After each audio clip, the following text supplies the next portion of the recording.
నమస్తే, మీరు చూస్తున్నది G24 గంటలు ఒక ఛాన్స్ బులెటిన్ కి స్వాగతం. నేను సురేష్. మోడలింగ్ ఫీల్డ్ ఇప్పుడు బాలీవుడ్ కు దగ్గరి దారి. ఈ రోడ్లోనే ఒకే సమయంలో సినిమా ఫీల్డ్ లోకి అడుగుపెట్టిన తారలు లారా దత్తా, దియా మిర్జా.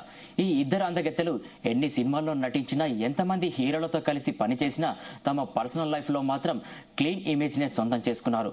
ప్రొఫెషనల్ గా సహనటులతో గొడవలే తప్ప ఆల్మోస్ట్ వీళ్ళిద్దరి ఇప్పటి వరకు సోలో లైఫ్ నే నమ్ముకున్నారు. జంటలు కట్టడం విడిపోవడం వీరి జీవితాల్లో మాత్రం తొంగి చూడలేదు.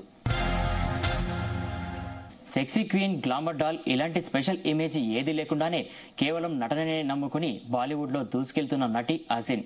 దక్షిణాది నుంచి వచ్చిన ఈ భామకు ఎలాంటి ఎఫ్ఐలు లేవు.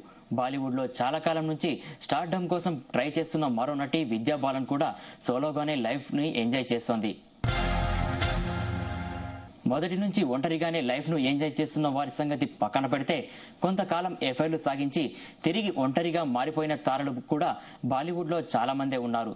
అయితే వీరంతా తాను కెరీర్ కోసమో, బిజినెస్ కోసమో, క్రేజ్ కోసమో కొంతకాలం ఎఫ్ఐలు కొనసాగించి చివరకు సింగిల్ గా మిగిలిపోయారు. ఒంటరి పోరాటం చేస్తున్న తారలో 25 ఏళ్ల పడుచుల నుంచి ఏజ్ బార్ హీరోయిన్స్ వరకు చాలా మందే ఉన్నారు. ఒంటరిగా ఉండటానికి ఎవరి రీజన్స్ వారికి ఉన్నాయి. అవకాశం దక్కక కొంతమంది ఒంటరిగా ఉంటే, మరికొంతమంది లైఫ్ లో ఎక్స్పీరియన్స్ వచ్చాక ఒంటరి వారయ్యారు. అసలు కంటే వడ్డీ ముందు, ఇది వడ్డీ వ్యాపారుల సూత్రం. ఈ విషయంలో సినిమా హీరోయిన్లు కూడా ఏం తీసిపోరు. సినిమాల్లో నటించినందుకు కోట్లకు కోట్లు పారితోషికాలు ముడుతూనే ఉన్నా వీళ్ళ మనసంతా పై సంపాదనపైనే. కమర్షియల్ యాడ్స్, సినిమాల్లో సినిమా ఫంక్షన్ల స్పెషల్ డాన్సులు ఇలాంటివన్నీ వీరికి లక్షల్లో ఆదాయాన్ని తెచ్చిపెడుతున్నాయి. ఈ లిస్టులో కత్రినా కైఫ్ ఫస్ట్ ప్లేస్ లో ఉంది.